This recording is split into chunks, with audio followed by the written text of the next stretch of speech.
റമദാൻ വന്നിക്കുകയാണെങ്കിൽ ഈ നേകാരം ഇച്ചിരി തക്കേൻ്റെ നമുക്ക് വെക്കും. 12 മണിക്ക് ഒരു മുട്ട്, 2 മണിക്കൊരു മുട്ട്, 4 മണിക്കൊരു മുട്ട്, അങ്ങനെ 1-ാം മുട്ട്, 2-ാം മുട്ട്, 3-ാം മുട്ട്, അതിന് കണക്ക്. ആ മുട്ടിൽ മുട്ടി കഴിഞ്ഞിരിക്കുകയാണെങ്കിൽ എന്തായി, 4-ാം മുട്ട് മുട്ടി കഴിഞ്ഞിരിക്കുകയാണെങ്കിൽ ചോറ് കഴിച്ചാൽ ഈ കിടക്കാം. അപ്പം വാങ്ങി കൊടുക്കാനായി പിന്നെ പള്ളിക്കൾക്ക് വരാനായി. 6-ാം മാസം പുളി മത്തിയും തിന്നേനി നല്ല ഉരുണ്ട മത്തി വരും, ചെറിയ മത്തി. അത് വെച്ചിട്ട് വരട്ടിയിട്ട് അതും മത്തിയും കൂടി എത്തുന്നതിൽ ഗോതമ്പപ്പത്തിരി ഉണ്ടാവും. അതിനെ കിട്ടിയെങ്കിൽ കിട്ടി, അത്രേ ഉള്ളൂ. പിന്നെ പലിച്ചക്ക് തന്നെ ഗോതമ്പം വെച്ചിക്കാണ്ടാണ് തിന്നൽ. അരി 2 വച്ച് കിട്ടണമെങ്കിൽ ഭയങ്കര പ്രയാസത്തിന് ഗോതമ്പും അരിയും കൂടി ഇട്ടിക്കാണ്ട് അന്നത്തെ കാലം കഞ്ഞിച്ച് കുടിച്ചിക്കണം. അങ്ങനെയൊക്കെ ഞങ്ങൾ കഷ്ടപ്പെട്ട് കണ്ടാണ് അന്നത്തെ കാലമൊക്കെ അന്നൊക്കെ നോൽമ്പുണ്ടായിരുന്നു. പിന്നെ അന്നൊന്നും ചെക്കുകയാണെങ്കിൽ ഇവിടെ റമദാനിക്ക് വന്നിക്കാൻ ചീരക്കഞ്ഞി ഉണ്ടാവും.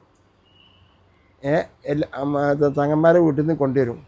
കൊണ്ടു നിൽക്കുകയാണെങ്കിൽ കുടുക്കിയിട്ട് വന്നിക്കുകയാണെങ്കിൽ ചീരാക്കഞ്ഞി കുറ്റും കൊടുക്കും.